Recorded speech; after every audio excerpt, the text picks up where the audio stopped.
On Galveston Island, about to interview the owner of the first African American Museum in Galveston, 902 35th Street on Galveston Island. We have some of the locals on the historical building. This museum was established in July 1999. We have some of the local historians here from Galveston. We have Dee Dee Armstrong, first black city councilman. We also have Jack Johnson here on the wall. We have our first black organized Little League, established 1961-63. Jack Johnson. So we're about to come into the building to interview the owner of the first African American Museum located here on Galveston Island. And here we are, the history. Hello, how are you? I'm good, how are you? Nice to meet you, sir. And you are? My name is James Josey. I'm the owner and founder of Galveston First African American Museum. I'm also a Alpha Phi Alpha fraternity member with the Gamma Pi Lambda chapter. I'm a graduate of Texas Southern University. But here we have, the museum was established July 1999. And the purpose of the museum is to highlight local historians from Galveston. Here are some of the local historians here. We have Ms. Anna Mae Charles, our first black female officer. T.D. Armstrong, our first black millionaire and city councilman. Reverend James Thomas, he's one of our freedom fighters here in Galveston. Our first black chief of police, Kenneth Mack. Our first black big band promoter, Mr. Courtney Murray. So these are just some of the pictures, historical pictures of local historians from Galveston. Here we also have, this is a actual Freedom March back in the early 50s when they was doing a march on one of the buildings, business buildings downtown area. That was in the early 50s. It's our first black cab company here in Galveston, established back in the 30s, Vis-a-Vis Cab Company, and it still exists today. This is a cotton was king here in the state of Texas, and Galveston was a seaport town for cotton.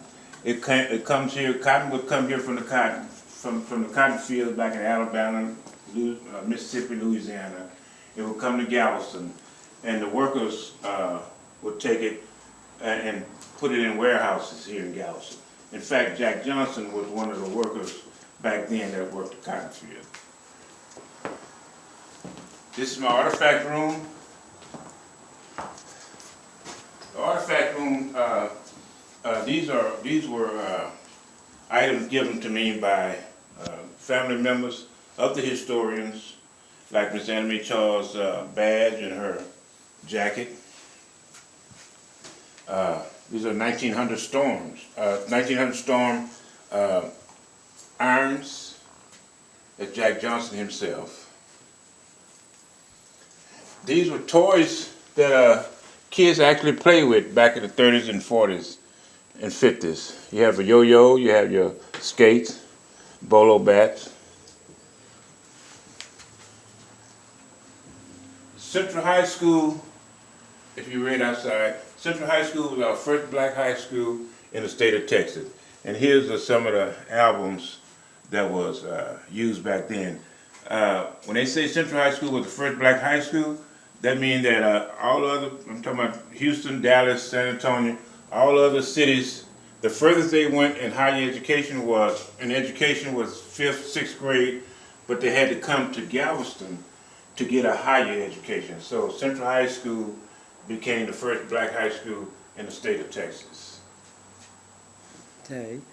Mr. Josey, what are your aspects on the civil rights movement? Well, I came up in the 50s late 40s, early 50s. And we was involved in some of the civil rights movement, I would say. And I can remember, in fact, my family been on this island since 1908, over 100 years. And I tell this story a lot, that I can remember when my mother, in fact, right here, a block away from here, we was catching a bus to go downtown. I must have been about 5 years old. And when my mother was taking me and my brothers to get on the bus, my older brother wanted to sit in the front seat to watch the bus driver drive. But when my mother saw him sitting there and the bus driver didn't move, that's when she realized that my brother was sitting there at the front seat, which he's supposed to have been to the back. So she grabbed his hand and pulled him back to the back seat. And then that's when the bus took off. So, I tell this story a lot because our younger people should know and realize what they doing and see today. It haven't always been this way, because our ancestors have been through a lot to make things the way it is today. Okay, so how do you think we can help educate our younger generation as far as our African American heritage? Education. Education is the key to success. I think we need more classes in school that would actually emphasize on education. We need, take for instance Texas Southern. Texas Southern is a good example for how our kids should consider black history. Because Texas Southern does, it tells a lot about our history, okay. African American history. So if you had any thing to say to the young youth, this is Texas Southern's history program, Dr. Brown's documentary. What would you tell the young folks of Texas Southern history? Well, learn your history and your heritage and your culture. Be proud of where you come from. Participate in more of community activities that pertain to African American history, and get involved. I think if our younger people would get more involved in our African American history, they'll be more concerned about what's going on in society. Okay, Mr. Josey, I thank you so much for participating in this documentary. And once again, we have the African American Museum here, the first African American museum established July 1999 in Galveston, Texas. The founder, Mr. James Josey. Thank you.